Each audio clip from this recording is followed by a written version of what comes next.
Friends, learners के एक confusion को आज हम दूर किए देते हैं। ये कंफ्यूजन है का, के और की। ये का, के, की को नहीं, याद रखिएगा, को एक अलग वर्ड है। ये किसी भी पोजीशन को बताने के लिए हम का, के, की का यूज करते हैं। इसको किस तरह से हम सॉल्व करेंगे आज हम देखेंगे। देखिए, का, के, की के लिए हम हमेशा एपॉस्ट्रोफी एस लगाते हैं किसी भी लिविंग बीइंग के लिए। कोई भी अगर सजीव है तो हमेशा का यूज लगाएंगे एपॉस्ट्रोफी एस। लेकिन एक बात याद रखें, ऐसे कई प्लूरल्स जिस पर पहले से ही एस लगा होता है, अगर पहले से ही एस लगा हो तो एपॉस्ट्रोफी का यूज बाद में किया जाता है। You have to just understand. मैं अब आपको इसके एग्जाम्पल भी दे देता हूं। अगर मुझे बोलना है राम की किताब है, ध्यान दें आप, राम की किताब, तो इस राम के किताब को हम बोलेंगे राम्स बुक, है ना। राम की किताब है तो इस की को क्या लगाया, एपॉस्ट्रोफी एस। राम की किताब, राम्स बुक। अगर मुझे प्लूरल के लिए करना है और अगर मुझे बोलना है लड़कियों का स्कूल है, लड़कियों का स्कूल, तो देखिए इस लड़कियों के स्कूल के लिए क्या होगा, इसको कहेंगे गर्ल्स स्कूल। लेकिन अब चूंकि एस पहले से लगा हुआ है तो हम क्या लगाते हैं बाद में, गर्ल्स स्कूल। अगर मुझे बोलना है लड़कों का, देखिए one thing I will tell you कि आप लोग इसके आखिरी तक बने रहें, क्योंकि सारे कंफ्यूजन्स लास्ट तक ही होते हैं। शुरू में कोई भी चैप्टर स्टार्ट होता है तो कुछ चीजें जो हैं नॉर्मली आपको याद होती है, क्योंकि आप किसी भी चैप्टर को पहले कंसंट्रेट करते हैं। अगर आप उसके फर्स्ट पार्ट को कंसंट्रेट करेंगे तो आपको केवल उसकी इनिशियल इंफॉर्मेशन जरूर रहेगी, लेकिन डेप्थ नहीं होगी। और सारे क्वेश्चंस जब भी कभी आते हैं, सारी गलतियां वहां होती हैं जब हम लास्ट तक नहीं पढ़ पाते हैं। इसलिए अब देखिए, लड़कियों का स्कूल है ना, लड़कों का स्कूल कर देता है। लड़कों का हॉस्टल है और लड़कों के हॉस्टल को क्या बोलेंगे, बॉयज हॉस्टल। लेकिन एक बात याद रखें कि अगर कई वर्ड्स जो प्लूरल होते हैं लेकिन उस पर एस नहीं लगता है, जैसे कि अगर हम ये कहें कि महिलाओं का, तो ये क्या होगा, अब चूंकि वुमन का विमेन हुआ, लेकिन इस पर एस लगाना पड़ेगा आपको बाहर से। You have to just keep this thing in mind. अगर मुझे बोलना है कि लड़कियों महिलाओं का हॉस्टल है तो क्या कहेंगे, विमेन्स हॉस्टल। पोजीशन देखिए, लड़कियों का स्कूल था गर्ल्स स्कूल, अगर महिलाओं का है तो ये देखिए यहां लगा, क्योंकि विमेन में विमेन्स नहीं होता उसके प्लूरल, वुमन का विमेन हो जाता है। अगर मुझे बोलना बच्चों का, तो अगर मुझे बोलना है चिल्ड्रंस, अब चूंकि चाइल्ड का चिल्ड्रन हो जाता है, इसमें एस लगा प्लूरल होने के बाद भी, तो इसमें एपॉस्ट्रोफी आपको लगाना होगा। तो ये क्या होगा, चिल्ड्रंस स्कूल, बच्चों का स्कूल है। Is it clear? तो ये कंफ्यूजन तो आपका दूर होता है कि इस किस तरह से यूज होता है। अब मैं इसके अगले एक और यूज के बारे में बताता हूं एपॉस्ट्रोफी एस को लेकर। जैसे कि अगर हम किसी नॉन लिविंग को पर्सोनिफाई करते हैं, अगर हम पर्सोनिफाई कर रहे हैं किसी भी नॉन लिविंग को, तो भी एपॉस्ट्रोफी का यूज होता है, नॉन लिविंग होने के बाद भी। साधारण तौर पर नॉन लिविंग के बारे में हम आपको पढ़ाने जा रहे हैं इसी वीडियो में। देखिए, अगर मुझे बोलना है कि मौत का मुंह, अब मौत का तो कोई मुंह नहीं होता, लेकिन लोग बोलते हैं तो हमेशा क्या बोलते हैं, डेथ्स जॉ, डेथ्स जॉ। अगर मुझे बोलना है मन की बातें, अब मन की कोई बात तो होती नहीं है ना, मन की आंखें, तो ये मन की आंखें तो होती नहीं है, तो हम क्या बोलते हैं, माइंड्स आई। तो आपको ये छोटे छोटे से चीजों के बारे में भी ध्यान रखना है, माइंड्स आई।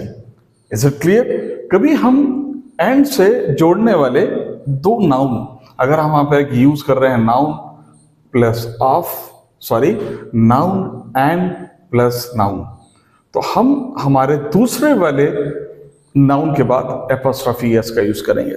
जैसे कि अगर मुझे बोलना है राम एंड श्याम्स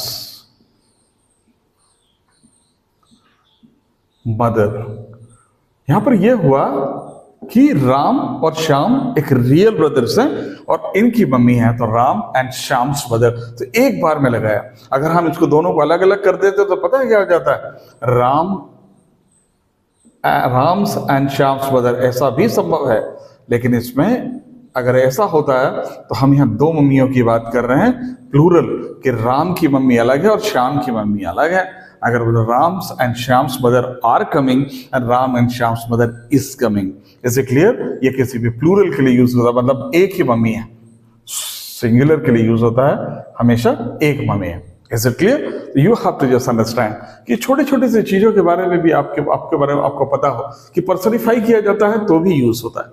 देखिए, कुछ हमारे पास ऐसे इडियोमेटिक एक्सप्रेशन है, कुछ ऐसे इडियम्स हैं जिनमें एस लगा ही होता है। जैसा अगर मुझे बोलना है स्टोन्स थ्रो, अब स्टोन्स थ्रो देखिए,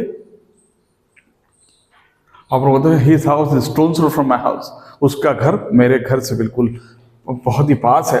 पत्थर फेंकेंगे ना तो उसके घर पे, अब हम लोग होते हैं एक हाथ की दूरी पर है, it stone's throw from my house. हम कहते हैं at my wits end, at my wits end, at my wits end है ना, बिल्कुल जहां दिमाग काम करना बंद कर दिया, मेरी बुद्धि जो है वो हद बुद्धि हो गया मैं, हम कहते हैं I am at my wits end. तो यहां पर हमने एट का यूज इस तरह से किया। देखिए, हमारे पास जितने भी वर्ड होते हैं, समवन, नो वन, इस तरह के कोई भी word, someone, no one, even हम लोग नोबडी या ईच अदर, अगर हम यूज कर रहे हैं ईच अदर, तो हमेशा जो है इनके बाद एपोस्ट्रोफी एस का यूज होता है। अगर हमको बोलना है कि किसी का समवंस,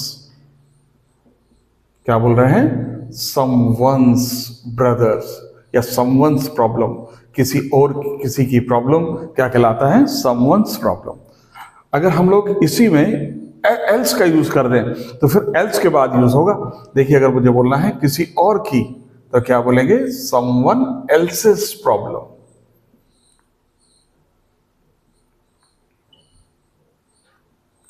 इज इट क्लियर? क्या बोलेंगे, समवन एल्सेस प्रॉब्लम, यहां पर someone's problem. Is it clear? कभी कोई इस तरह के जो नाउन होते हैं जो हाइफन से जुड़े होते हैं, जैसा अगर मुझे बोलना है फादर इन लॉ, यानी ससुर जी, अगर मैं कहूं कि ससुर जी का मकान है तो क्या कहेंगे, father in laws house. Is it clear? तो फादर तो बोलेगा ससुर जी के मकान, तो यहां पर एपोस्ट्रोफी एस नहीं लगेगा, एपोस्ट्रोफी एस लगेगा लास्ट में। Is it clear? तो बस इस तरीके से अभी हम लोग अगले राउंड में भी इसको बताते हैं। नॉन लिविंग एक्सप्रेशन, अगर का के की में हम नॉन लिविंग की बात करें तो हमेशा हमको बात करना होगा ऑफ की। इस ऑफ को जरूर समझिए, इसको ऑफ नहीं पढ़ाया जाता, नॉर्मली ऑफ बोलते हैं इसको, फील्ड ऑफ एजुकेशन। ये किसी भी नॉन लिविंग के लिए यूज होता है। नॉन लिविंग, नॉन लिविंग में किस तरह से, ध्यान दें, नॉन लिविंग में इस तरह से यूज होता है। अगर मुझे बोलना है शिक्षा का क्षेत्र है, शिक्षा का क्षेत्र, तो हम क्या बोलेंगे, इसको देखिए इस तरह से कर देता है। जैसे एक लैंग्वेज में आपने देखा होगा, उसमें होता है मैदान जंग, तो हम क्या कहते हैं, जंग का मैदान, है ना। दर्द दिल, तो क्या कहेंगे, दिल का दर्द। तो यहां पर एफ का यूज होगा, field of education. Field of education ये होता है शिक्षा का क्षेत्र, है ना। हम बोलते हैं HOD होते हैं, department of head of the department. इसे क्लियर, मतलब डिपार्टमेंट के हेड होते हैं। शिक्षा का क्षेत्र क्या कहा, फील्ड ऑफ एजुकेशन। अब हम लोग बोलते हैं कि अंग्रेजी का शिक्षक, तो हम क्या कहेंगे, टीचर ऑफ इंग्लिश। नॉर्मली लोग इंग्लिश टीचर बोल देते हैं, लेकिन सही है teacher of English. English teacher का मतलब तो हो जाएगा अंग्रेज शिक्षक, फिर भले वो मैथमेटिक्स पढ़ा रहा, हम क्या बोलते हैं, टीचर ऑफ इंग्लिश। जैसे मुझे बोलना है परिवार का सदस्य, परिवार का सदस्य है, तो हम क्या बोलते हैं, मेंबर ऑफ फैमिली। नॉर्मली आपने देखा होगा कि सभी लोग इसको बोल देते हैं फैमिली मेंबर, जो कि गलत होगा। यहां पर होगा मेंबर ऑफ फैमिली, अपन बोलते हैं he is a member of my family. Is it clear? अगर हम देखें, अगर हम किसी भी एम्फेटिक बनाने के लिए, एम्फेसिस करने के लिए पोजीशन को, अगर आप किसी भी पोजीशन को थोड़ा सा एम्फेटिक बनाना चाहते हैं तो आपको यूज करना होगा। जैसा अगर मुझे बोलना है पिता की आज्ञा, तो हम क्या कहेंगे पिता की आज्ञा में, the order of the father, the order of the father. ये थोड़ा सा मैंने जोर दे दिया इस पोजीशन को, तो हम पर्सन होने के बाद भी हमने यहाँ पर फादर्स ऑर्डर नहीं बोल के क्या बना दिया, ऑर्डर ऑफ द फादर, है ना। तो आपको ये सब चीजों को याद रखना है। अगर मुझे बोलना है श्याम, श्याम का घोड़ा है ये, तो क्या कहेंगे जल्दी बताइए, द हॉर्स ऑफ श्याम। बल्कि आप उसको श्याम्स हॉर्स भी बोल सकते थे, लेकिन ऐसा भी बोला जा सकता है क्योंकि आपने थोड़ा सा इस संबंध को, इस संबंध सूचक शब्द जो है पोजीशन को, इस अधिकार को, पोजीशन मीन्स यहाँ पर कहेंगे हम अधिकार, इस अधिकार पर जोर डालने के लिए हमने किसका यूज किया, पजेसिव प्रोनाउन का। Is it clear? तो आपको ये भी बहुत अच्छे तरीके से याद रखना है। English is a wonderful language, but the thing is important कि आप एक बात और याद रख लें, मैं यहाँ पर एक नोट के तौर पे आपको लिख देता हूं। इस नोट में यह है कि आप कभी भी डबल एपोस्ट्रोफी यूज नहीं करते हैं। डबल एपोस्ट्रोफी यूज, है ना, डबल एपोस्ट्रोफी एस का यूज आप कभी नहीं करते हैं, इज नॉट यूज्ड। किस तरह से? अगर मुझे बोलना है कि राम के भाई का दोस्त, देखिए राम के भाई का दोस्त, अब आप कहेंगे तो पर्सन है, लेकिन हम यहां पर डबल एपोस्ट्रोफी यूज नहीं करेंगे, फ्रेंड को आगे ले आएंगे और बोलेंगे फ्रेंड ऑफ राम्स ब्रदर।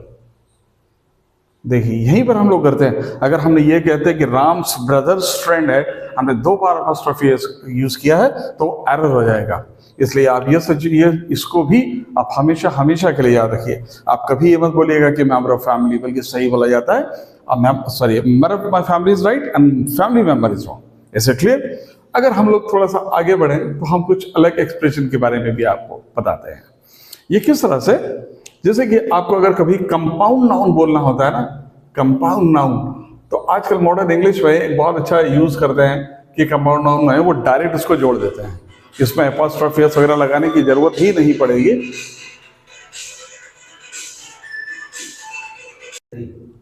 तो कंपाउंड नाउन्स के बारे में हम पढ़ते हैं, जैसे कि हमने कहा कि टी पॉट है।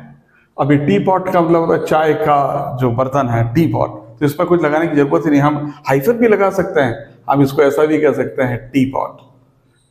आजकल तो कई सारे राइटर्स ऐसा ही यूज करते हैं डायरेक्ट, जरूरी नहीं कि वो हाइफन का यूज करते हैं। तो आपको ये बातों को ध्यान रखना है कि जैसा कि अभी मैंने कहा कि इंग्लिश टीचर भी बोल दिया लिखते समय, लेकिन इंग्लिश टीचर का मीनिंग आना होता है, लेकिन लिखा जाता है। तो कंपाउंड नाउन को इस तरह से कई बार जोड़ दिया जाता है। कई बार ये होता है कि जब हम जेरेंड का यूज करते हैं एडजेक्टिव की तरह, अब जेरेंड प्लस नाउन हम यूज कर रहे हैं, gerund means I N G form of the verb. Actually gerund नहीं हुआ, वो पॉजेसिव प्रोनाउन की तरह यूज करते हैं, हम इसको सही कर देते हैं। जैसे कि अगर हमने कहा कि आईएनजी फॉर्म है ड्रिंकिंग वाटर, तो आप पानी हिंदी में क्या कहेंगे अपन, पीने का पानी, पीने का पानी। अब ये का लगा रहे हैं, लेकिन आप ध्यान देंगे ड्रिंकिंग वाटर। यहां पर हमने कहा था कि चाय का प्याला है, तो डायरेक्ट हमने जोड़ दिया टी पॉट। आप कोई भी बना सकते हैं।